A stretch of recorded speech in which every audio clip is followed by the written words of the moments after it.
हे एव्हरीवन, आज आपण करणार आहोत मिनी फेशियल. ते कसं करायचंय चला दाखवते. गाईज मी करते आज न्यूट्रीसीडचं फेशियल, जे 4 स्टेप्स मध्ये आहेत, पण याचा रिझल्ट अमेझिंग आहे गाईज. यातलं पहिलं स्टेप आहे क्लिन्झर आणि एक्सफोलिएट. म्हणजे हे क्रीम बेस आहे, त्यामध्ये स्क्रब इन्क्लुडेड आहेत. जे क्लिन्झर आणि स्क्रबिंग हे आपलं दोन्ही काम करतं. सी,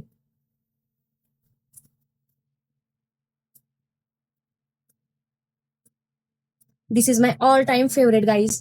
एक 2 मिनिटं रबिंग करायचंय आणि आपल्याला याला वॉश करायचंय. एव्हरीवन, एक गोष्ट लक्षात ठेवायची, जेव्हा पण आपण स्क्रब करतो ना त्यावेळेस आपल्या फेसवरती कुठेही स्क्रबचे पार्टिकल्स उरले नाही पाहिजेत. कारण काय होतं ना की ज्यावेळेस आपण मसाज किंवा जेल असेल ज्याने आपण मसाज करतो, ज्यावेळेस जेलने आपण मसाज करतो फेसवरती, त्यावेळी काय होतं की ती स्क्रबचे जे पार्टिकल्स असतात ना ते फेसवरती रब होतात. आणि त्याने काय होतं की त्यानंतर काही दिवसांनी, फेशियलच्या नंतर काही दिवसांनी आपल्या चेहऱ्यावरती छोटे छोटे असे पुरळ येतात, पिंपल्स येतात. सो त्याच्यामुळे कधीही स्क्रब चेहऱ्यावरती कुठेही ठेवायचा नाहीये. स्क्रब पूर्ण व्यवस्थित क्लीन करून घ्यायचा आहे. बघू शकता. सेकंड स्टेप आहे gel, massage gel.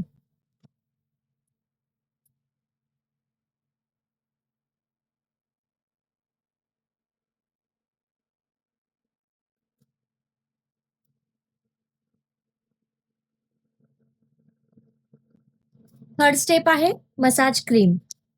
Actually summer season मध्येही मला हे किट खरंच खूप जास्त सूट होतं. याच्यामध्ये जास्त असं ऑइल नाहीये, किंवा पण असं जास्त स्टिकीनेसही नाही, खूप लाईट वेटेड आहे हे फेशियल. सो हे मसाज क्रीम गाईज, हे आपल्याला असं छान स्किन मध्ये पेनिट्रेट करून घ्यायचंय.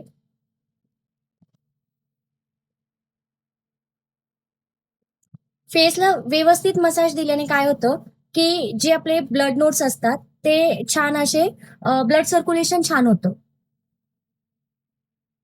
आणि त्यामुळे फेस ग्लोही करतो. पण काही स्टेप जर चुकल्या ना तर पिंपल्स तर बघायलाच नको. मग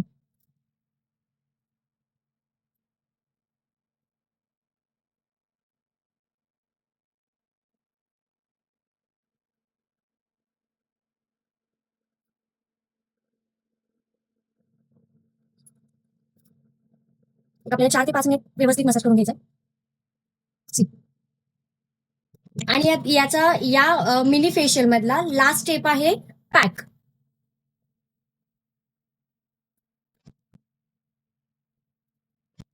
हे मी 10 ते 15 मिनिटानंतर वॉश करणार आहे. एव्हरीवन, 15 ते 20 मिनिटं झालेली आहेत आणि पॅकही मोस्ट ऑफ दी सुकलेलं आहे. सो आता आपण त्याला रिमूव्ह करणार आहोत. पाण्याने फेस वॉशही करू शकतो किंवा असं एक वेट वाईप्स मिळतं, वेट वाईप्सने आपण क्लीन करू शकतो.